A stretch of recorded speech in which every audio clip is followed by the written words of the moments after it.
Father, forgive them, for they know not what they do. Do you remember the context of that? Jesus has just been beaten beyond human recognition. His beard has been pulled from his face. It's estimated about 60% of the skin on his torso was gone. His blood pressure had dropped out, and he is being nailed to a cross. As he's being nailed to a cross, the onlookers are hurling insults at him. What kind of low-life individual would curse a dying man? How do you make fun of someone when they're sitting in the electric chair? You know, how do you cuss at somebody that's got the noose around their neck? Yet these people are, he called himself the Son of God. Let the angels, they'll come down and take him off the thing. To add insult to injury, the two guys that were dying next to him were doing the same thing. They're like, hey, we can get on this fun. And they started hurling insults to him. If there was ever a moment that Jesus had the right to get ticked off and blow up at somebody, you know, Jesus sitting up there on the cross like, hey, why don't you come up here and say that to my face, right? You know, something, you know, retaliate, man. You know, get angry about this thing. Jesus' response is, Father, forgive them. Not because they're idiots, they were. Because they're rotten scoundrels, and said, they don't know what they're doing. They don't know what they're doing. And the truth is, guys, when we really think about most of what goes on in life, most of the things that are being hurled at us that we have to respond in forgiveness to, most of the time it is either being done out of ignorance or just our sin-bent nature. We've all been at the place where we have had to forgive someone, and likewise, we've also all been at the place where we needed forgiveness from someone. If you're a parent, you are painfully aware that you will have plenty of opportunities, especially when, I'm hearing the boys giving a commotion or whatever, and I go in there and I go, Preston, what are you doing? And I just lick right into him, and he goes, it was Clint. Sorry, we have to come to this place of seeking forgiveness. Our desire is to be like Jesus, so what does forgiveness like Jesus look like? How do we get to that place? And I believe this story that Jesus told, this parable, is an amazing picture of what forgiveness really looks like and how we can have it like Jesus. The first thing that I want us to note is that the need for forgiveness comes from waste. It comes from waste.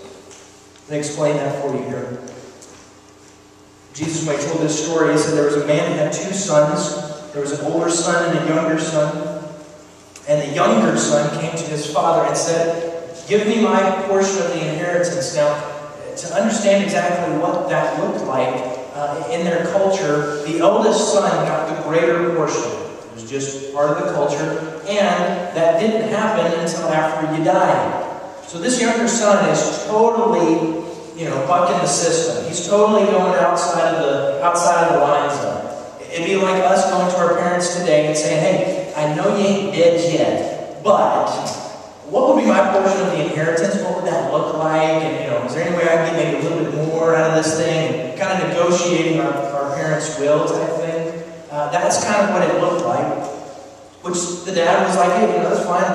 We'll look at it. We'll deal with it, because at no point in time had they actually, handed it over to him. So he shows him what his property is going to be, what his wealth is going to be, as it was described there. And then it says, not long after that, the son said, ooh, baby, I'm 18 years old. I got me a fast car. I got me a credit card, and we are going to have fun. And there went the taillights, baby. They were gone. And he was all on that. Chris Courtney is a lawyer with us, and he mostly does will and trust. If you want to sell a business, he's a great guy to go to and talk to you about that. And they can help you out with that. But him and I were talking about wills and trusts.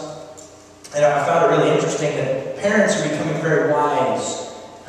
It was generally that, hey, if you died and you had young kids or whatever, they'd get their inheritance when you turned 18, 21, something like that. There's some parents that are saying, okay, you get a fifth of it when you're 18.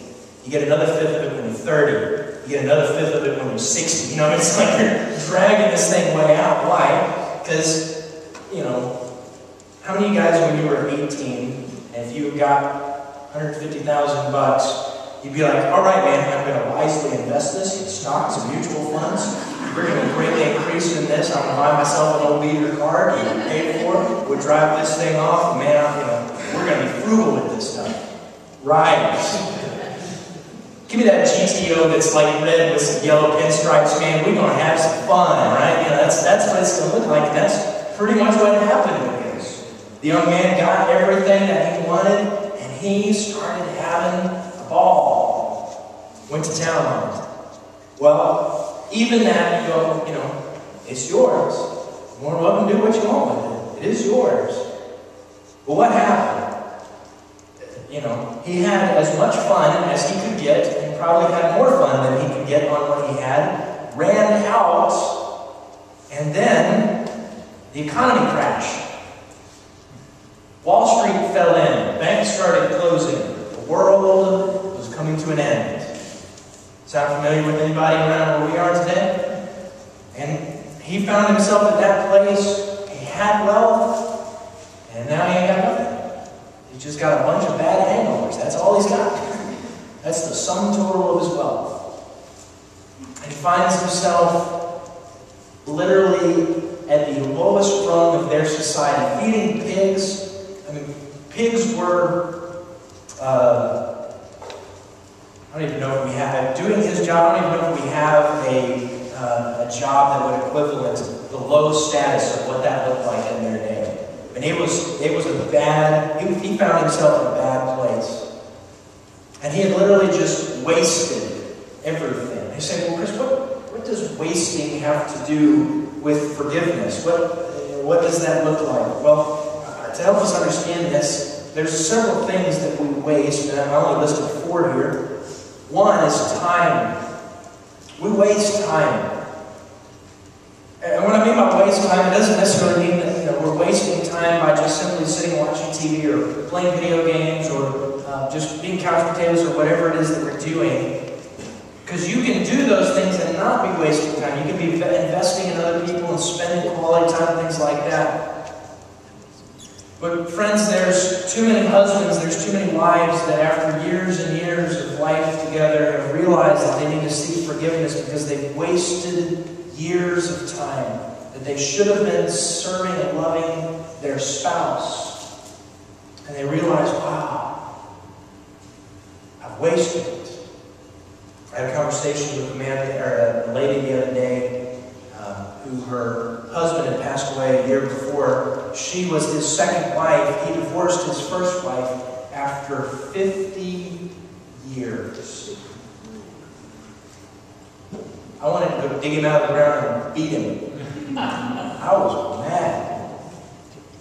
Because I'm going, are you kidding me?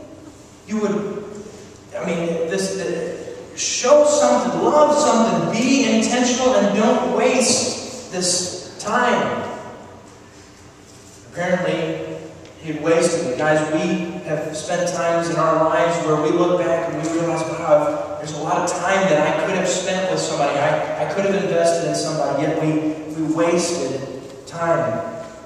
And it's in those situations that we end up having to go back and seek forgiveness. You may also have had people waste time on you. We're doing a lot of emphasis right now on men's conference that we went to, and we talked a lot about the nature of the relationship between fathers and their children. And there's so many children today that they're grown-up children, and they're still seeking the approval of their fathers because their fathers wasted the time that they had to invest in their children. They wasted it. Wasted years, wasted time. Second thing is wasted resources. Wasted resources. A couple weeks ago we talked about what the nature of being generous, just like Jesus is. Christianity, Christians, American Christians over the last 100 years have been more wealthy than the previous 1900 years combined.